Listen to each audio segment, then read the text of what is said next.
ادامه بخش چهره‌های ماندگار. کوروش کبیر.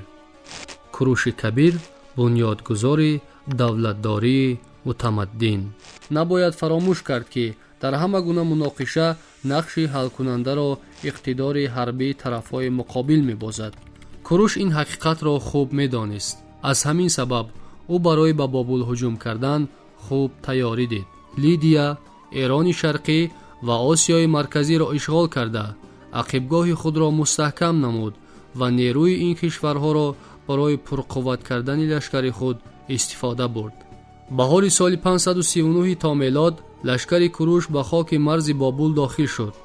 او هنگام لشکرکشی و کشورکشایی‌ها به سوی بابل آوازدار و مغلوب ناپذیر از دیواره‌های استوار و استحکام حربی معجزه‌آسای این شهر بسا اندیشه داشت.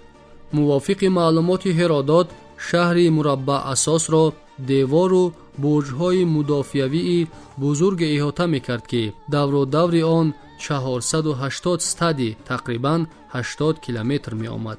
دیوارهای محتشم بابل 50 آرینج پهنایی و 200 آرینج بلندی داشتند و از بالای این دیوارهای پهنی با مناره‌های دیدبانی احاطه شده دو عربه 4 اسبه بی‌ملال رفت و آمد می‌کرد. در دور و دور شهر 100 دروازه قفس میسین استوار بود که آنها را با ضرب 10 منجنیق رخنه زدن امکان نداشت. ولی این دیوارهای استوار و دروازه‌های بزرگ رخنه ناپذیر در نزد عزم و اراده کشورکشایی‌های کوروش کبیر و مکر سرلشکر او گابریا دیر نپایید.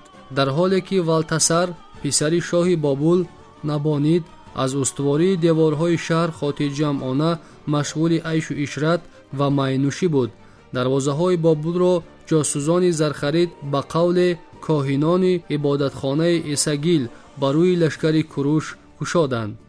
در طول چند ساعت سراسر شهر و قصر با شکوه شاهنشاه ضبط گردید و حامی شهر والتسر سرخوش را بسا آسان غافلگیر نمودند.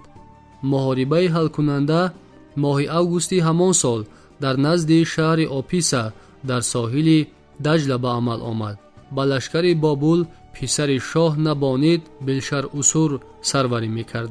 در محاربه به عمل آمده فارس ها لشکر بابلی ها را شکست داده پره غلبه کردند. 10 اکتبر همان سال گابریا به جنگ شهر سپر و بعد 2 روز بابل را اشغال کرد. 29 اکتبر کوروش کبیر با تنتنه وارد بابل شد.